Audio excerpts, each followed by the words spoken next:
Morning everyone, I am Casey Lianca Pascual. I am a student nurse. So for today's procedure, we will be proceeding bed bath, partial bed bath, shampooing, conscious oral care, and back massage. So for the first step, we need to check the checklist or the chart, if meron bang physical limitation yung pasyente natin. Titignan natin if mayroon siyang hindi makagalaw na part para masuportahan natin siya. So, bakit nga ba natin ginagawa yung mga procedure na to? Ginagawa natin to para ma-refresh yung pasyente, ma-relax, and maging comfortable sila. And para matulungan na rin natin sila na mag-bath. Kasi may mga patients na hindi nila kayang mag-bath ng sarili nila. So, as nurse, kailangan natin silang tulungan. So, for the first procedure, mag-hand hygiene muna ako.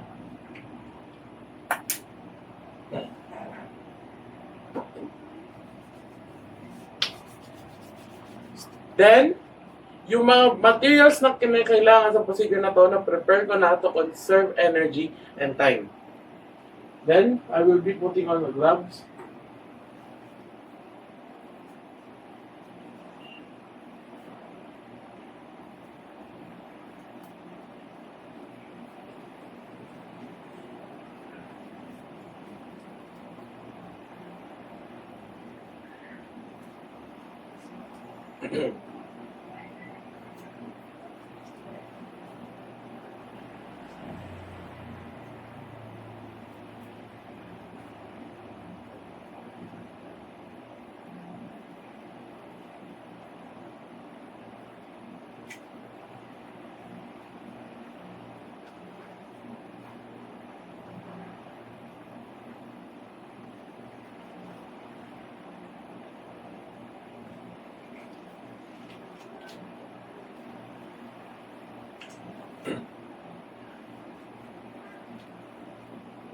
So, after I put the gloves, in this case, kailangan nating i-undress yung pasyente, pero sa demo na to, hindi ko to gagawin as per patient's, as per patient's request, hindi siya komportable na parang na-undress siya, so hindi natin gagawin yon. Pero, in real clinical settings, dapat igubarin natin yung pasyente para malinis natin yung every part ng katawan. So, for the first step, lagyan natin ng towel yung head and chest niya para maiwasan yung basa sa bed or hindi mabasa yung bed. So, sir, ito lang po yung head niyo.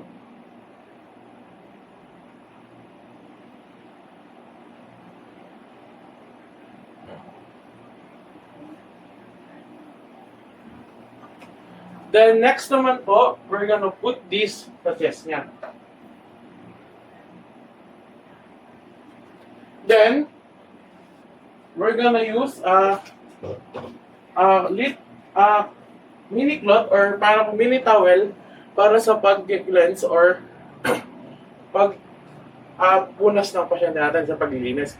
And make sure na huwag niyong lalagyan ng any cleanser kasi baka may mga times na allergic yung pasyente sa mga ganong type of product. So, it's better na warm water, walang cleanser, and ganun lang siya. So, for the first, the first step, rinse muna. Rinse. Then, we're going to start sa mata niya. From inner to outer. So, from inner to outer. Mata muna, tas palabas. Then, make sure na every part ng ginagawa niyo, nire-rinse niyo palagi kasi para hindi mapunta yung dumi sa ibang part ng katawan niyo o sa napupunasan niyo. The next naman is from forehead hanggang cheeks. Then after done, rinse ulit, of course. Dito naman sa ears niya. Ears. Tapos sa neck. Then, after naman sa part na yun, aluin mo to, tanggalin mo yung konti lang. I-expose mo lang yung arms na part niya. Make sure na cover to para sa privacy ng patient. Then, itataas mo to, put mo yung towel para hindi mabasa yung sa kama and para hindi mabasa yung patient. And para mapunas mo siya agad. So, let's rinse again. Then, start ka sa fingers on the way to arms. Then, sa forearms. And make sure na pinupunasan nyo agad para hindi maging uncomfortable yung patient natin. Okay, tanggalin ko na po. Then, after nun, i-cover mo naman yung sa kabila, yung sa dito, then yung sa kabila ka naman.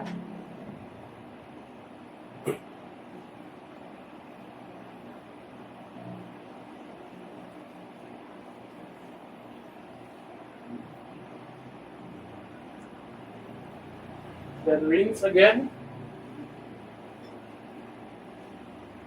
From fingers. Tapos sa forearms. Then punas.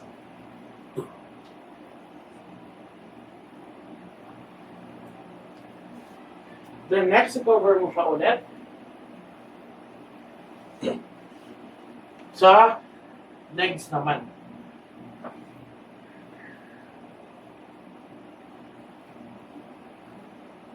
Make sure dapat in-expose nyo lang yung dapat na part na inaano nyo.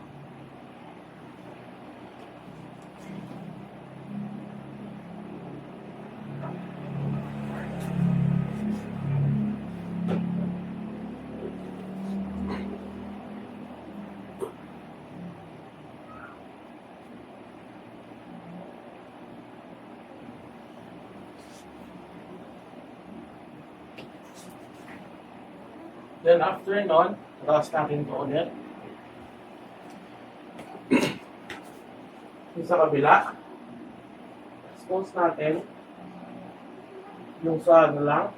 Then, up. Then punas. Sindarin ko. Hanggang sa likod ng tuhod. Then punas. Then after, taas natin ulit para tanggalin. Plus cover. Then, next naman nun, yung sa chest, perineal area, yung sa buttocks area niya, yun yung pupunasan. Pero sabi ko nga, as the patient's request, ayaw niyang ma-expose yung mga area na yon. So, after nun, we're going to proceed naman sa shampooing before natin i-dress yung patient. So, for this type of for this procedure, kailangan natin yung parang lalagyanan pag magbubuhos yung pinagtutubigan natin. Pero since wala tayo, we're going to assume na meron na lang din. And save dun sa tubig. So, first, babasahin mo yung patient. Ganyan, babasahin mo ng ganon. Make sure nyo na makuha lahat ng scalp niya and such. Then, apply shampoo. Apply shampoo. Then, i-massage nyo lang gently yung hair niya. Ganon, pati sa likod. Iangat nyo ng konti. Then, make sure yung fingers na yung scalp niya. This is para ma-refresh yung pasyente, ma-clean yung scalp niya, tsaka ma-avoid yung pangangate. Then, after nun, bubuksan mo na ulit para ma-rinse. Tantan. Using this towel na nilagay natin sa head niya kanina, papat natin siya gently. Then, assuming na dahil na lahat, tanggalin na natin to. Then, we're going to dress the patient na. Pero since naka-dress naman na siya, assume natin na din-dress ko na lang. So, for the next procedure, oral care naman sa pasyente. So, conscious siya. Lalagyan natin siya sa comfortable position, which is sitting position. Hindi po yung umupo. Okay, make sure na okay lang po ba yung comfortable lang po kayo. Then next,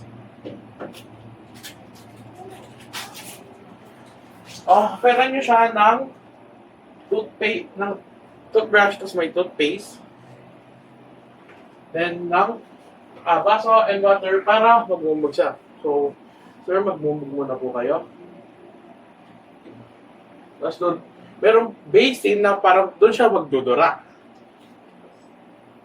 Okay. So, can you show your teeth po, sir? Ganito ang pag-toothbrush. Ganyan.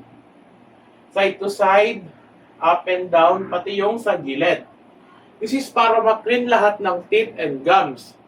Then next, yung sa tongue naman, i-scrape mo siyang ganyan para ma-avoid natin yung halitosis and bad breath.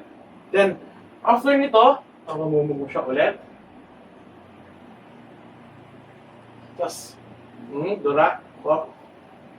Thank you. Then, offeran mo siya ng floss para, ito po sir, floss, para yung mga remains na plates, matanggal yun, or yung mga remains na na-stuck sa teeth niya. Then, after that, tanong mo, okay na mo ba? Tapos na po. If tapos na, papabalikin niyo po sa position niya, dahan-dahan. Oh. Thank you. Then, remove mo na yung towel. It's okay naman na. Tapos, kapover mo siya ulit. Then, next step, we're going to do the back massage. So, sir, can you turn side to us? Mo siya sa side. In this way, pusog po kayong konti para hindi po kayo mahulog. Then, assuming may side release tayo, need mong itaas yung side release na yun para hindi mahulog yung pasyente. Then, next, after nun, sabi ko nga yung sa back massage, pwede siyang dalawang position, prone or lateral. Pero, since comfortably, pasyente sa pa-side, we're going to do lateral.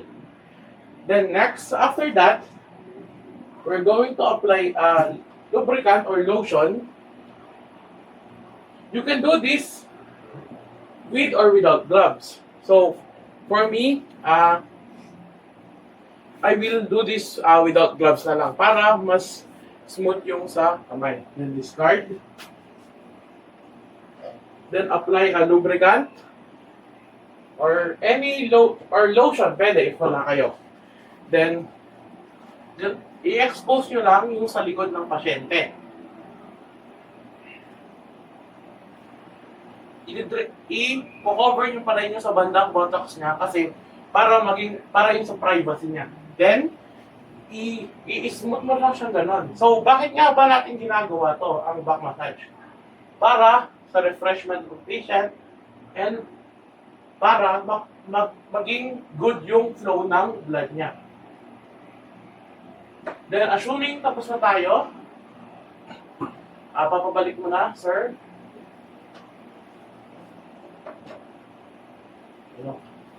Comfortable pa po kayo? Then, after nun, done na yung ating procedure. Then, lastly, we're going to hand hygiene.